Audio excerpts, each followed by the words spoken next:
സഹതാരങ്ങളോടോ എന്തിനേറെ ടീമിൻ്റെ കോച്ചിനോടോ പോലും ബഹുമാനമില്ലാത്ത ക്യാപ്റ്റൻ, കളിക്കളത്തിലെ അഹങ്കാരി.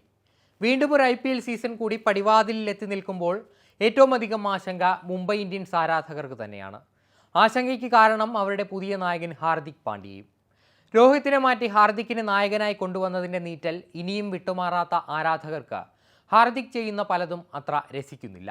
ഏറ്റവും ഒടുവിലായി ടീമിൻ്റെ കോച്ചും ലങ്കയുടെ ഇതിഹാസ താരവുമായിരുന്ന ലസിത് മലിംഗ അടക്കമുള്ള താരങ്ങൾ നോക്കി നിൽക്കെ ഗ്രൗണ്ടിലിട്ട റിലാക്സേഷൻ കട്ടിലിൽ കിടന്നുകൊണ്ട് ടീം അംഗങ്ങളോട് സംസാരിക്കുന്ന ഹാർദിക്കിൻ്റെ വീഡിയോയാണ് മുംബൈ ആരാധകരെ രോഷാകുലരാക്കുന്നത്. പണ്ട് രോഹിത്തിൻ്റെ ക്യാപ്റ്റൻസിയിൽ ഇന്ത്യൻ ടീമിൽ കളിക്കുമ്പോൾ നായകൻ്റെ തീരുമാനം ഇഷ്ടപ്പെടാതെ പാണ്ഡ്യ എതിർത്ത് സംസാരിച്ച വീഡിയോ ഇന്നും ആരാധകരുടെ മനസ്സിലുണ്ട്. അന്നത്തെ ഹാർദിക്കിൻ്റെ ചീത്തവിളിയും പലരും മറന്നിട്ടില്ല. അന്നേ രോഹിത് ആരാധകരുടെ കണ്ണിലെ കരടായി മാറിയ ഹാർദിക് പാണ്ഡ്യ പിന്നീട് അതേ രോഹിത്തിനെ തന്നെ മാറ്റി മുംബൈ ഇന്ത്യൻസിൻ്റെ പുതിയ ക്യാപ്റ്റനുമായി. മുംബൈ ടീമിൽ തിരിച്ചെത്തിയ സമയത്ത് മുംബൈ ഇന്ത്യൻസ് സമൂഹ മാധ്യമങ്ങളിൽ പങ്കുവച്ച ഹാർദിക് പാണ്ഡ്യയുടെ ചിത്രങ്ങൾക്ക് താഴെ പോലും വലിയ രീതിയിലുള്ള പ്രതിഷേധമാണ് മുംബൈ ആരാധകർ ഉയർത്തിയത്.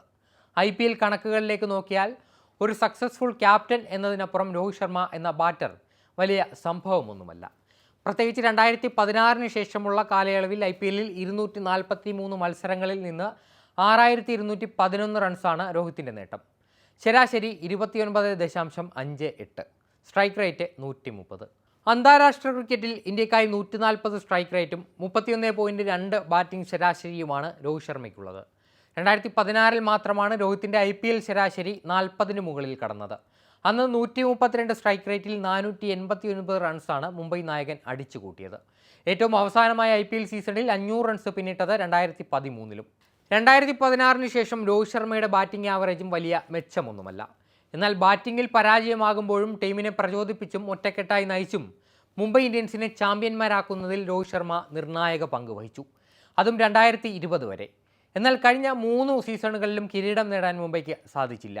IPL കിരീടങ്ങളുടെ പട്ടികയിൽ പിന്നിലായിരുന്ന ചെന്നൈ സൂപ്പർ കിങ്സ് ഇതിനിടെ 2 തവണ കപ്പടിച്ച് 5 കിരീടം എന്ന മുംബൈയുടെ നേട്ടത്തിനൊപ്പം എത്തുകയും ചെയ്തു. ഈ IPLനിടെ രോഹിത്തിന് 37 വയസ്സ് തികയും. ഒരുപക്ഷെ രോഹിത് ശർമ്മയുടെ ബാറ്റിംഗ് കണക്കുകളും അദ്ദേഹത്തിൻ്റെ പ്രായവും തന്നെയാകാം മുംബൈ ടീം മാറി ചിന്തിച്ചതിന് പിന്നിലുള്ള കാരണം. മുംബൈ ഇന്ത്യൻസ് ആരാധകരുടെ ആശങ്കയുടെ മറ്റൊരു പ്രധാന കാരണം ടീമിലെ ഓപ്പണർ സ്ഥാനത്ത് നിന്ന് രോഹിത്തിനെ മാറ്റുമോ എന്ന ആശങ്കയാണ്. ഇപ്പോൾ തന്നെ ഓപ്പണർമാരാകാൻ മുംബൈ ടീമിൽ ഇടിയാണ്. എന്തായാലും കഴിഞ്ഞ സീസണുകളിലെ പ്രകടനം തന്നെയാണ് രോഹിത്തിൽ നിന്ന് വരുന്നതെങ്കിൽ അദ്ദേഹത്തിന് ടീമിലെ സ്ഥാനം പോലും നഷ്ടപ്പെട്ടേക്കാം. കാരണം ഇപ്പോൾ ടീമിൻ്റെ താക്കോൽ ഹാർദിക് പാണ്ഡ്യയുടെ കയ്യിലാണ്. IPL ട്രേഡിങ്ങിൻ്റെ നിബന്ധനകൾക്കപ്പുറത്തുള്ള ഡീലിലാണ് ഹാർദിക് മുംബൈയിലേക്ക് തിരികെ എത്തുന്നത്. 15 കോടി ഹാർദിക്കിന് വേണ്ടി മുടക്കി എന്ന് പറയുമ്പോഴും പുറത്ത് അതിലും വലിയ ഇടപാട് നടന്നു എന്നാണ് അണിയറ സംസാരം. ക്യാപ്റ്റൻസി ഉണ്ടെങ്കിൽ മാത്രം മുംബൈയിലേക്ക് എന്ന ഹാർദിക്കിൻ്റെ ഷാഠ്യവും ഒടുവിൽ മുംബൈക്ക് സമ്മതിച്ചു കൊടുക്കേണ്ടി വന്നു. ഇത്തവണയും മികച്ച താരങ്ങൾ അടങ്ങിയ ടീമാണ് മുംബൈ ഇന്ത്യൻസ്. ബാറ്റിങ്ങിൽ രോഹിത്തിനെയും ഹാർദിക്കിനെയും കൂടാതെ Ishan Kishan, Suryakumar Yadav, Tilak Varma, Nehal Vadra, Dewald ബ്രവീസ്, team David തുടങ്ങിയ താരങ്ങളുണ്ട്. ഓൾറൗണ്ടർമാരായി റൊമാരിയോ ഷെപ്പേർഡും ജെറാൾഡ് കോട്സയും ഉണ്ട്. ജസ്പ്രീത് ബുംറ നയിക്കുന്ന ബോളിംഗ് വിഭാഗവും കരുത്തരാണ്. പ്രതിഭാധാരാളിത്തമുള്ള ഈ ലൈനപ്പിൽ അന്തിമ 11-ൽ ഇടം പിടിക്കാനുള്ള മത്സരം തന്നെ നടക്കുമെന്ന് ഉറപ്പാണ്. നിലവിൽ ഓപ്പണറായി സ്ഥാനമുറപ്പുള്ള രോഹിത്തിൻ്റെ പ്രകടനത്തെ ആശ്രയിച്ചാകും നിലവിൽ ടീമിൽ അദ്ദേഹത്തിൻ്റെ ഭാവി.